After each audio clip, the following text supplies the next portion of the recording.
Thank you for coming back. That was a great panel we just had.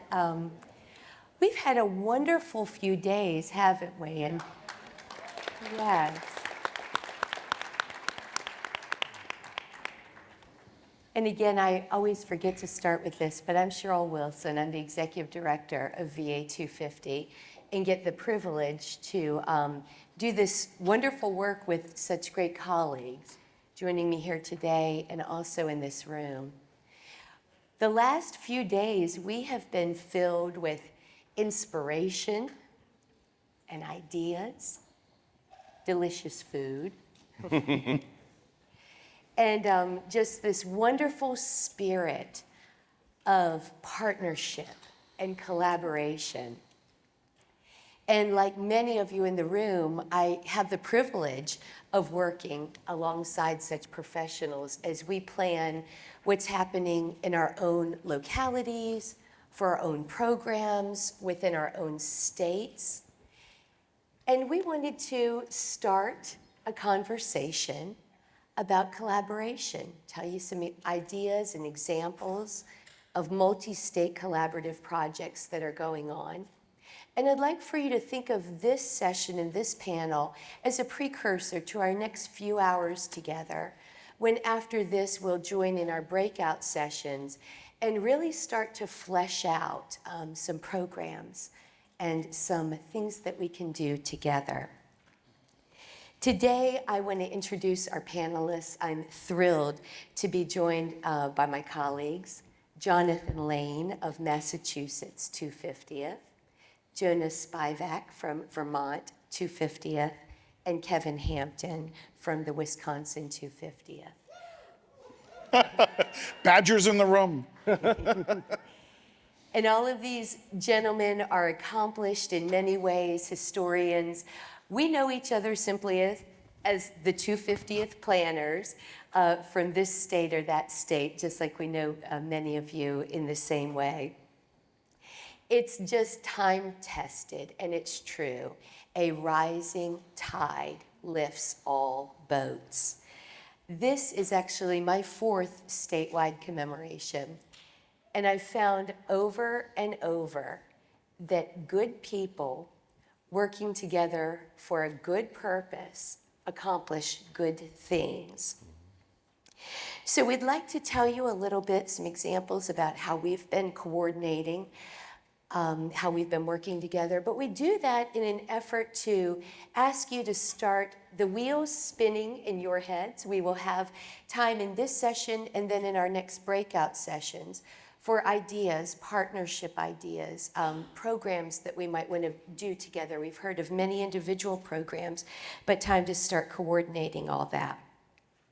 So to stimulate that discussion, to get our wheels turning, we're going to talk about some successful collaborations that have already happened and some wonderful ideas, exciting ideas for new programs coming up. I'll ask my friend Jonathan, though, to get us started by dishing the tea. Thanks very much, Cheryl. Actually, one of the cruelest things you can ever say to somebody from Massachusetts is, you've only got 10 minutes. But when we started planning the 250th anniversary of the Boston Tea Party, we were very mindful of the national memory of that particular event and how it is continued and carried on in schools today as one of the seminal events leading up to American independence. And for us, we wanted to also be mindful of the fact that while it's called the Boston Tea Party, it is not a standalone event. The people who were active and involved in the planning and execution of the destruction of the tea, they did not live and die, not all of them anyway, in Boston. They spread out across the nation. As a matter of fact, we've discovered that of the 150 or so known participants, they're buried in places from the Canadian border of Maine, as far south as Alexandria, Virginia, and as far as west as Ohio. And so we set about to think about how we can capture that part of the story, that these people who participated in such a remarkable event took their personal experience with them as they went out to other communities and founded towns all over the Northeast and Mid-Atlantic. Furthermore, obviously, it has long been a tradition for the reenactment of the Boston Tea Party, which has pretty much occurred every single year since, with the exception of course, the pandemic, since 2012. But we knew we needed more support. We knew we needed to make it bigger, and so we devised a program. And I say we because Revolution 250 is a consortium of organizations. We are more than 75 organizations, primarily in Massachusetts, but we've got some border communities we work with, working together on the 250th. Massachusetts historical and cultural community is greatly decentralized. It's the way we like it in Massachusetts. So you don't get anything done without collaboration. And my two, the partners that lay at the heart of the Tea Party commemoration, the Boston Tea Party Ships and Museum and Revolutionary Spaces, who maintain the historic Old South Meeting House, are key to these discussions and plans. And so we had, in the years past, always asked for people to send in tea. And you'd get a couple hundred, maybe 1,000 people sending in tea. And we thought, well, what if we took that nationwide? Made everybody who wanted to participate in the Boston Tea Party, even if they were from far-flung places, that they could send us tea, and their tea would be part of the Boston Tea Party. And we got more than 11,000 donations. All 50 states, 18 countries. A school in Tunisia sent us 100 pounds of tea to be part of the Boston Tea Party. So in putting those plans together, and we were going to, one of the Tea Party participants we were going to mark was James Swan, who is the quintessential American rogue. And you need to look up his story because it'll make you laugh for days. But he's buried in Père Lachaise Cemetery in Paris. And similarly, Thomas White, who's a known participant, was born in Kilkenny, Ireland. And the people of Kilkenny mark his birthday every year as a known participant in this great American protest. And then we also worked with the East India Company in London. Yes, they have revived. They sell more than tea now, although they do sell tea as well. But we put together this whole sort of international tour to help promote and connect and collaborate. And we realized in that moment, through conversations with Cheryl and all the other 250th planners, that the story of the East India Tea protest, I'm hoping most of you know, is not just a Boston thing. And while we destroyed 92,960 pounds of tea, and other cities did it differently. Other communities did it differently. And we wanted to find ways to tie all of these tea stories together. Boston was not the first, believe it or not. The first people to destroy tea that we know of were people in Marshfield and people in Lexington who burned their tea on the town common. We weren't the last, because the tea protests continue all the way through 1774. And so in discussions with these partners, we realized that when Revolution 250 and Boston Tea Party Ships and Museum and Revolutionary Spaces, when we were going to promote this across the nation and across into Europe, this was an opportunity to remind people that this history, which we love so much in Massachusetts, it's not just ours. It's really the history of the people of the United States. And it didn't matter whether you were there in 1773 or not, that this is, that object of protest, that elegant protest, which is what John Adams called it, the most magnificent protest of all. You know, we wanted to find a way to help all of these other communities begin to tell their tea stories and make people understand that they're part of a larger narrative.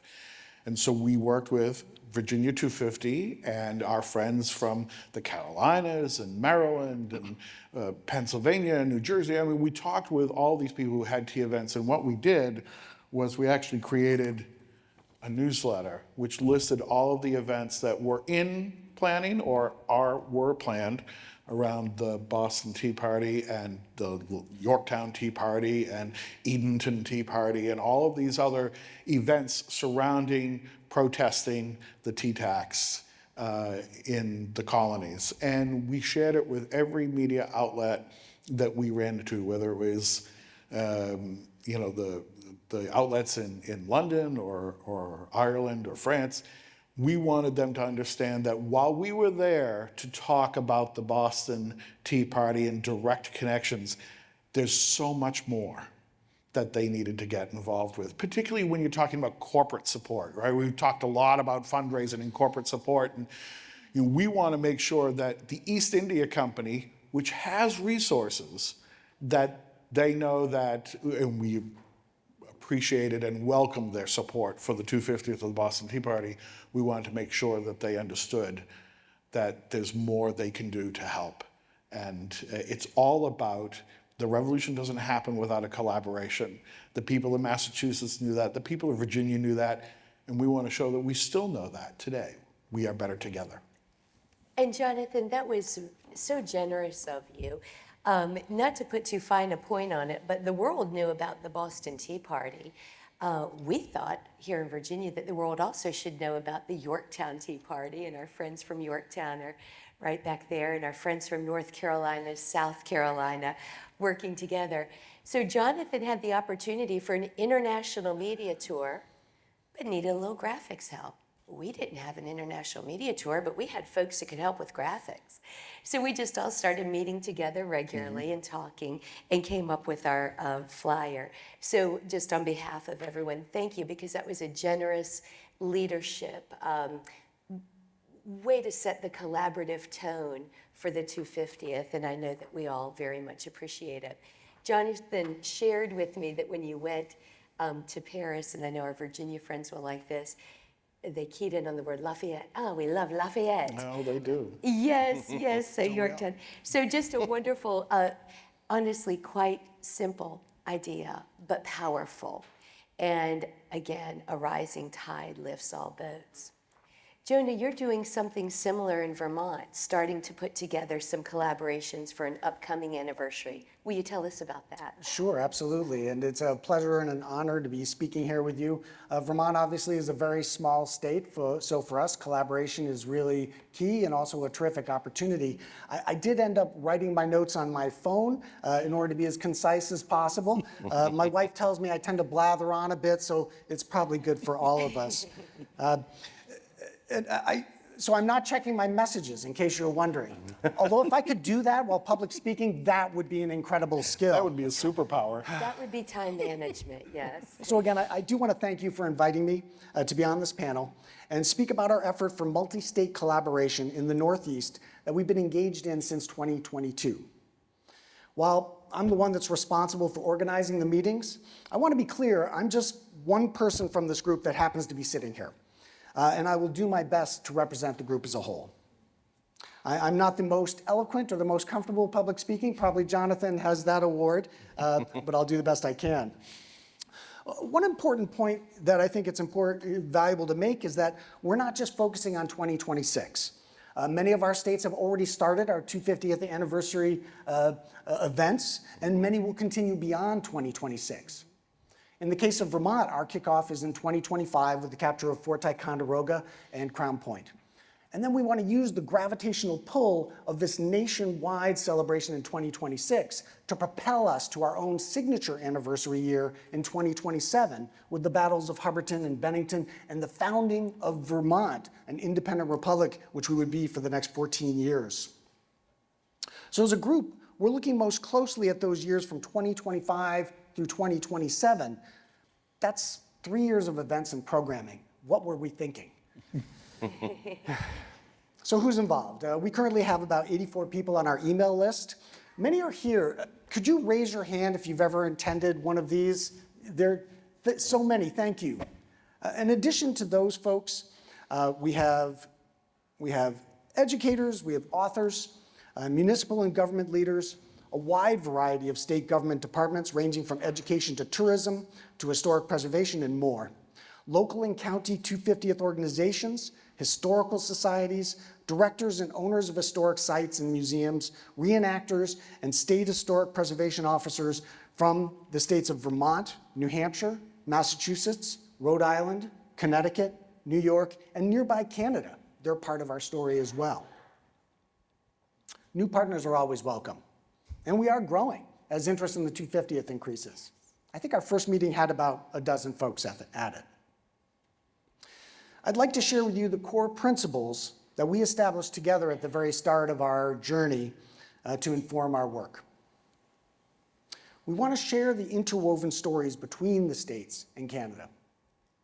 We want to drive traffic to historic sites with a focus on authentic sites, but noting that tourism sites with historical interpretive assets may play a role. We should not limit ourselves. We want to cast a wide net. We want to build civic engagement. We want to spotlight and think about education and teacher professional development. Extremely important, we want to spotlight underrepresented stories. We'd like to share our educational tools and toolkits as they are developed. We wish to highlight the best in scholarship, create a bridge between public history and academics. And finally, we want to ensure that efforts around the 250th commemoration has a legacy beyond 2027 for planning, providing resources and support for education and historic sites into the future. How are we doing this? We meet quarterly, mostly online. Generally, we have 40 to 50 people on the call. Two things about those Zoom calls I want to share, simple things. We purposely CC everyone on those emails rather than blind CC. That way, if you hear about a project or an idea that someone shares, you can simply reach out directly to them and start your partnership or collaboration. And secondly, we record and share the chat log. Lots of great ideas, resources, and links are shared in the chat while the conversation is happening. Very useful. We also make it a point to meet together in person once a year. The first time was in Bennington, Vermont. Last year was at Fort Ticonderoga, and this year we'll be meeting at the Saratoga Battlefield. These in-person meetings are popular. We had 54 people attend the event at Fort Ticonderoga last year. Getting together, getting to know one another is a key to developing the relationships that we need for collaboration. At each meeting, whether online or in person, we always include reports from the various states and nearby Canada to keep us all updated on projects and new ideas. Overall, our focus is on collaboration and partnership opportunities. And perhaps more importantly, we want to avoid competition. As mentioned previously, our stories are interwoven, and events are sometimes happening at the same time or very nearly so. By sharing plans, we can avoid fighting over resources or what reenactor groups go where, and rather share and maximize resources where we can. The fact is, we have amazing stories to tell, and they're more diverse than commonly known. We want to use those stories and this opportunity of the 250th anniversaries to unify us. Or that's our hope anyway. And with that, I will pass the baton, and thank you for listening. Good tips, Jonah. Really appreciate some of those points. Meeting regularly, virtually, as well as in person at our convenings here. And I think we would all say how much we appreciate the leadership role that AASLH takes in bringing us together virtually. Kevin, you've got, yes, that certainly deserves a round of applause. Kevin, you have an interesting idea for not just understanding what happened, but why. and a good plan for something that can make for a really wonderful national program. Would you Yeah. tell us about it? Sure. So one challenge that has really emerged for those of us not fortunate enough to be this side of the mountain range, mostly coming out of the fact that personally I really wish I could have been there for the anniversary celebrations or for the reenactments and things like that. But also the fact that we have to really find a way, we are each responsible for those states west of the mountain range, that really we have to figure out how to engage an audience that doesn't necessarily have that immediate connection in their backyard. Not everyone can go to see the Boston Tea Party. I may or may not have been watching it on YouTube on my television with my wife rolling her eyes in the background, but realistically, we all know in our field, we have to meet an audience where they're at. We are a unique audience in this room directly. We all have a passion, we all have an interest already inherent with our desire to teach and to share history and to share stories. How do we reach a community, how do we reach an audience that might tangentially be interested, but not really, or understand what does it mean to actually study history? In most cases, the general public would imagine the ultimate question of history being, will this be on the test? But that's what we know isn't what history is. History isn't what happened, it's why. Studying the people behind it, the decisions that influenced, or the factors that influence those decisions, getting to know them as human beings, that's what makes it interesting. That's what makes it impactful and relevant to today, because you can empathize then more readily. And so finding a way to partake in these historic anniversaries, even from afar, or even from across the country, how do we inspire that? Because we're not called to just regurgitate that this happened and so therefore you should care, because history for history's sake doesn't work. We're called to inspire. So my thought actually originates out of last year's convening, which again, thank you extremely to Virginia 250 for bringing us all together into this room, because without that, none of this would have even occurred. It was Jonathan and I, we were watching the fireworks after the dinner last year, and he had mentioned the idea that doing a lantern vigil on the 18th of April. Because those of us in this room, more than likely, grew up on the bicentennial bubble or the Ken Burns bubble of the 80s and 90s. And perhaps, if you were like me, wore out the VHS tape of Johnny Tremaine far too well, or sang, much to my chagrin, every song on the soundtrack of 1776, the musical. There are some good songs on there. They're very Kevin, good yes. songs, but my friends had no idea what I was doing. But either way, so how do we reach those individuals who don't have that care? And so we were talking actually about doing 1 if by land, 2 if by sea, doing a 2-lantern vigil. And Jonathan had mentioned that this was something that you could do with veteran graves and an idea of honoring those veterans. Okay, so how do we take that historic event 250 years ago and translate it to make it relevant to an audience today who may not have a veteran in their family, may not have the genealogy figured out all the way back, but still make it impactful for them? Because reciting 1 if by land, 2 if by sea, and I on the other opposite shore shall be doesn't do it either. So my proposal for this audience and all the commissions gathered here today is to reflect on the why. Why were there 2 lanterns in that belfry that night? To spread a message, to make sure that the message got through and got out to more than just 1 or 2 people, that something was happening, that we were called to do something. So my proposal is 2 lights in every state house on April 18th, 2025. Those 2 lights don't symbolize grab your gun and pitchfork and see if we can push the British back. Those 2 lights symbolize something much more meaningful. The idea that we're called to serve our neighbor.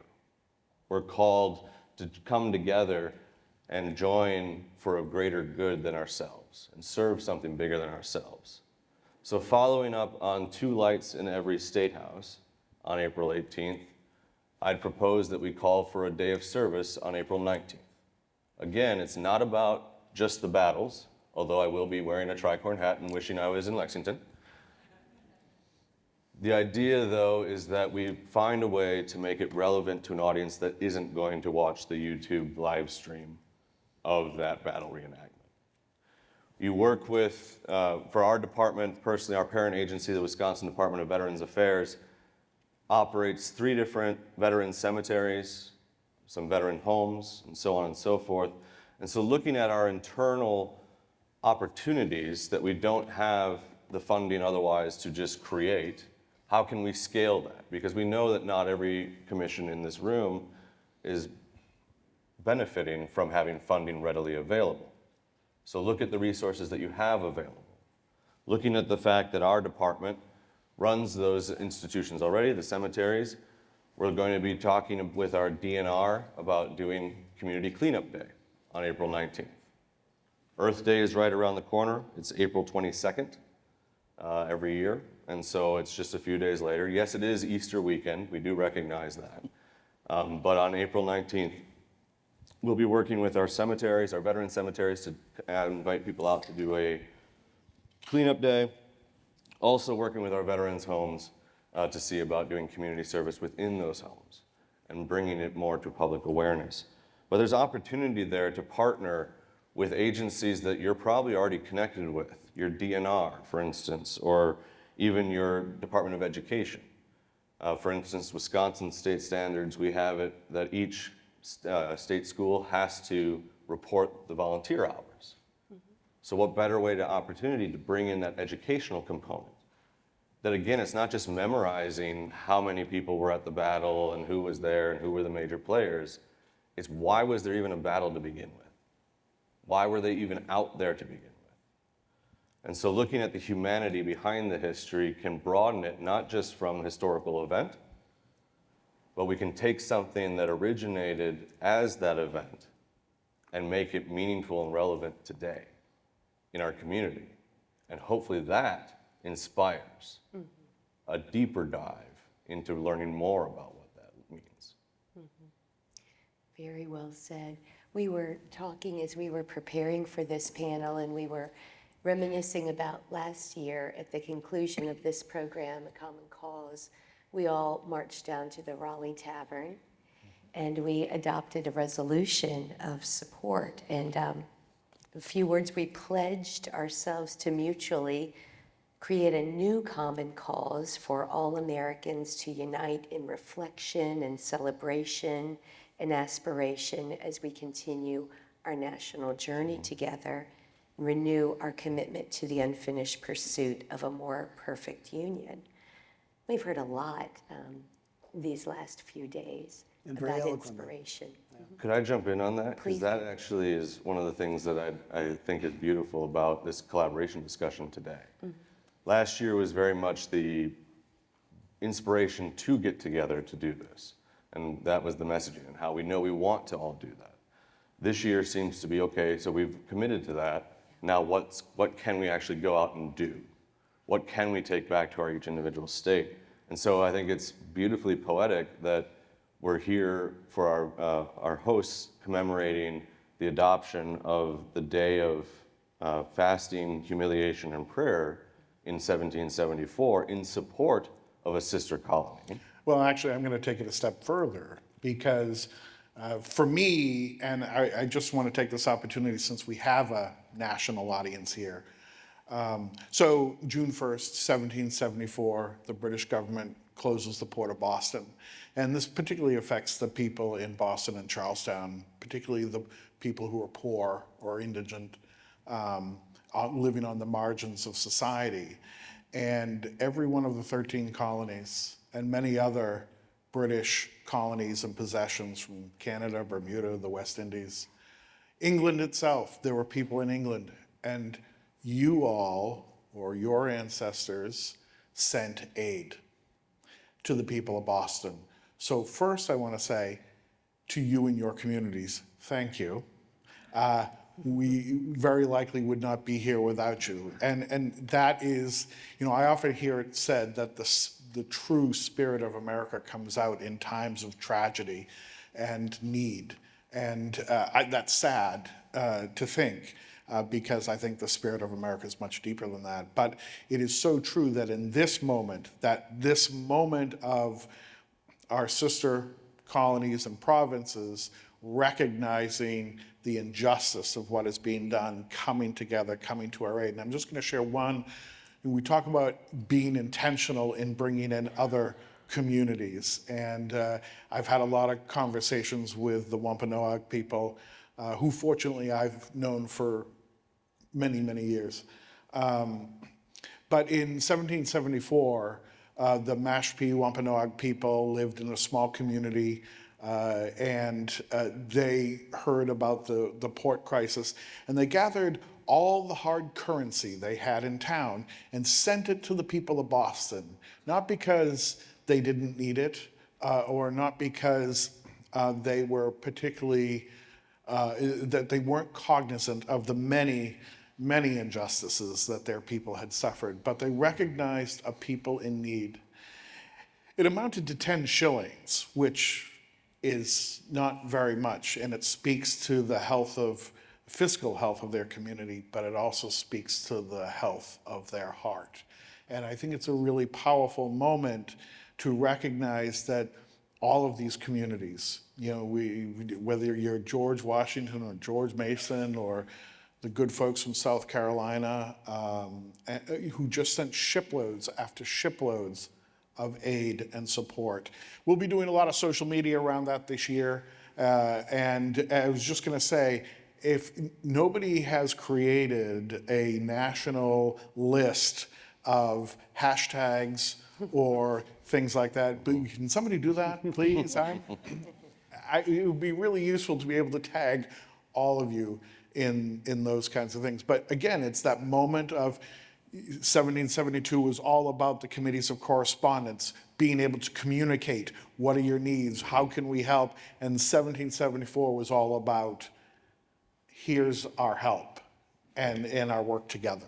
Yeah, and I think it's worth noting that with our current collaboration, it's not just us three that are having collaborative efforts. They're happening all across. I've heard so many stories while I've been here about other collaborative efforts, including the Midwest states and other places. So I just wanted to throw that in as well, that the seeds that were planted have been bearing fruit.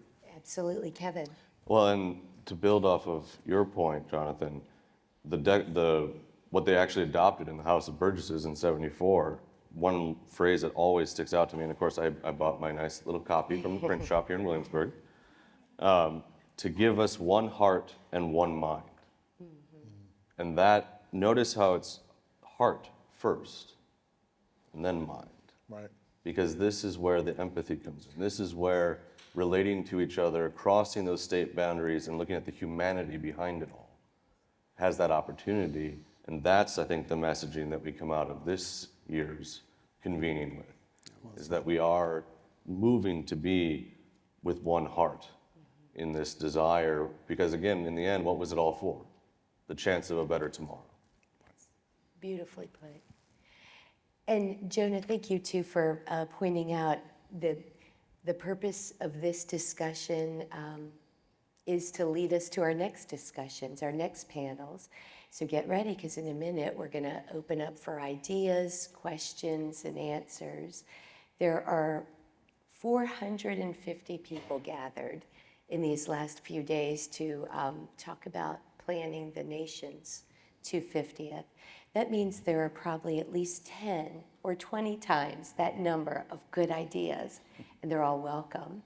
So how we move together, we've heard such inspiration, and we heard from our VA 250 National Honorary Chair, Carly Fiorina, last night, make some key points. Much of this is ground up planning. But good people working together for a good reason makes good results.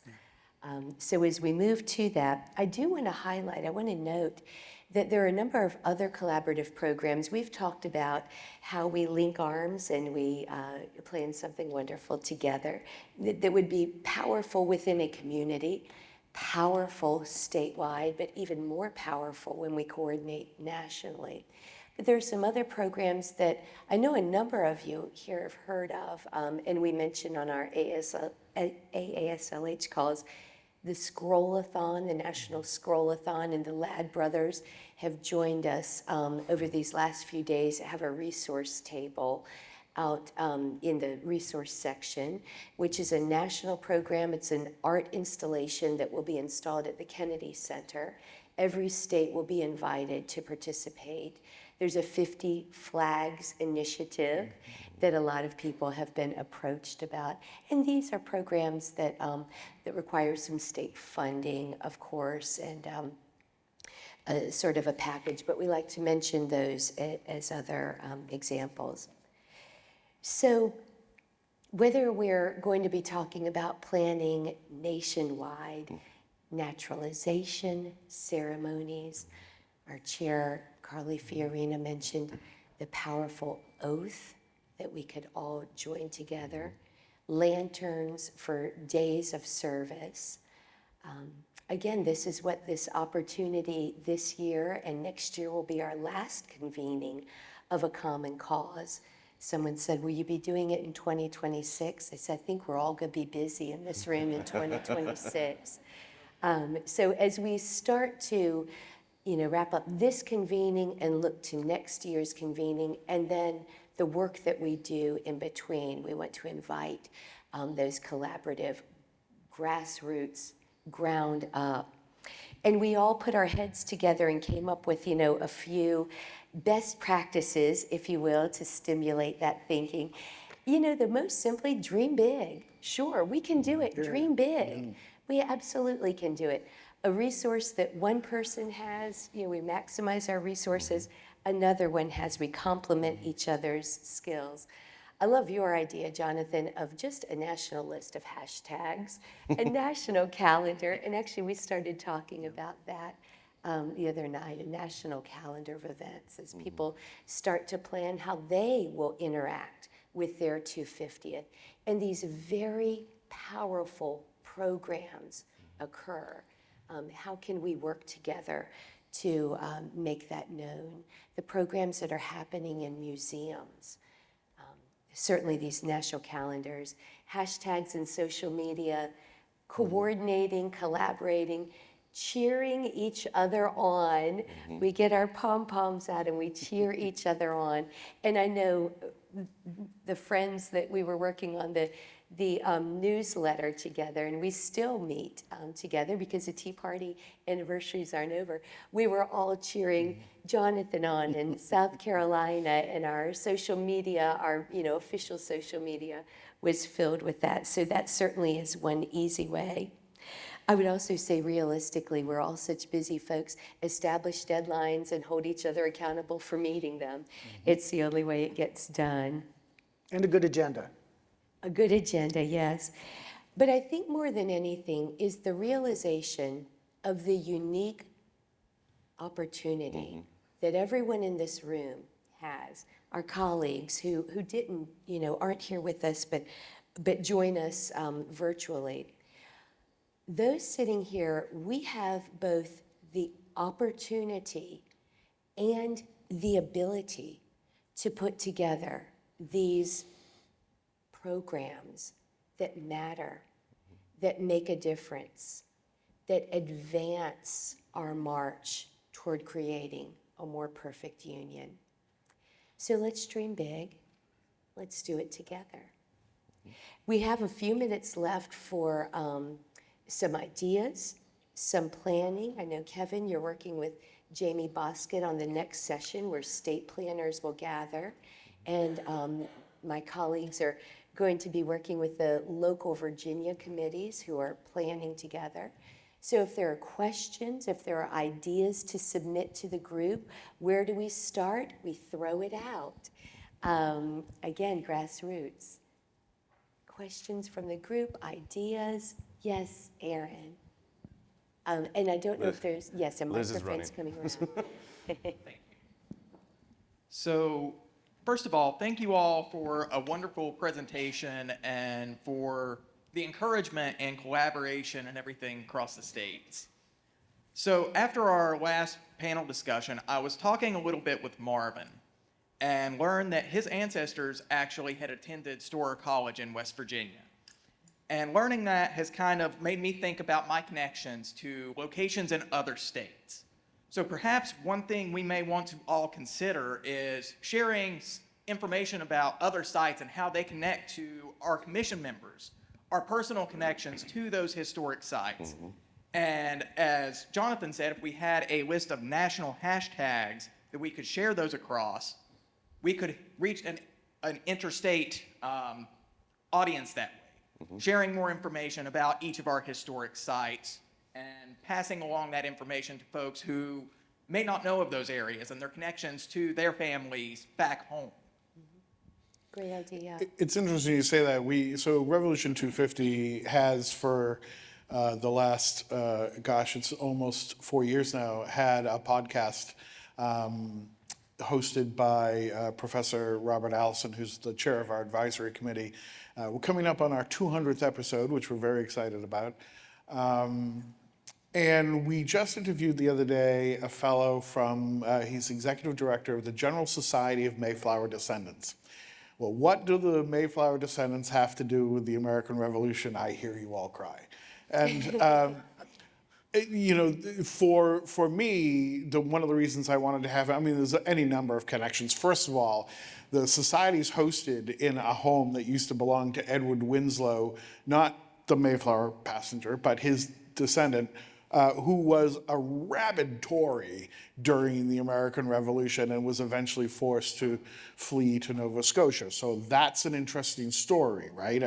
Somebody who is a dissenter to the general political opinion, having to flee his home with his family and leaving everything behind. So that's an interesting narrative to sort of dig into. More importantly, I view our work as the founders viewed their work, which is that we are conduits, taking what is the best from the past and preserving and watering and feeding and taking care of the best to pass on to our children and grandchildren or the future generations anyway. And that's the power of the story of involving a group like the Mayflower Descendants. Now, they have, I think, 38,000 members, not just nationwide, across the world.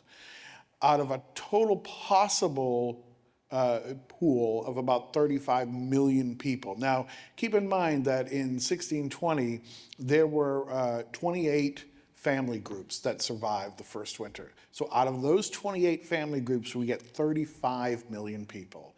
Now take it out another 5 generations to people who are not just Mayflower descendants, but they're, early colonists, and think about the multiplication. And this is a great thing about genetic theory, right? So you look at how this story, how these people have pushed further through the continent and have brought with them what they considered to be the individual rights and liberties that they set out to protect. And so they viewed as inheriting those from the first European settlers and then passing them on to their progeny. It's a pass-through. But our responsibility is to produce a better vision than we ourselves inherited.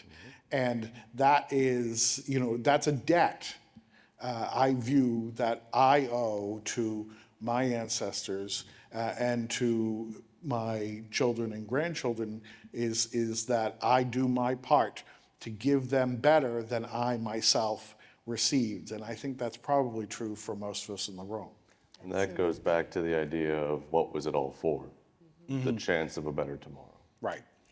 If I may, I do love that example of an unexpected connection. I've often been fond of saying that the Battle of Bennington is the only continuously celebrated battle of the Revolutionary War since it happened, but no, I was corrected. South Carolina also has a battle that has been celebrated continuously since it happened.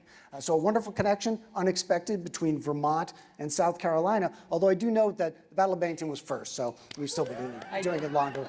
Gentlemen, shots This is fired. how trouble starts, by the way. Gentlemen, our time is ticking, and when it gets that red light, Dana Tomlin brings a hook up here. But we want to thank you all for listening. We hope that these examples have inspired. Wheels are spinning. We will now go into our individual sessions and continue the brainstorming, but we look very forward to working with you. Again, we appreciate ASLH and the role that it takes in coordinating. VA 250 stands ready to continue to help in every way coordinate and aid our national planning. So with that, thank you, gentlemen. Thank you very much. Thank you. Thank you.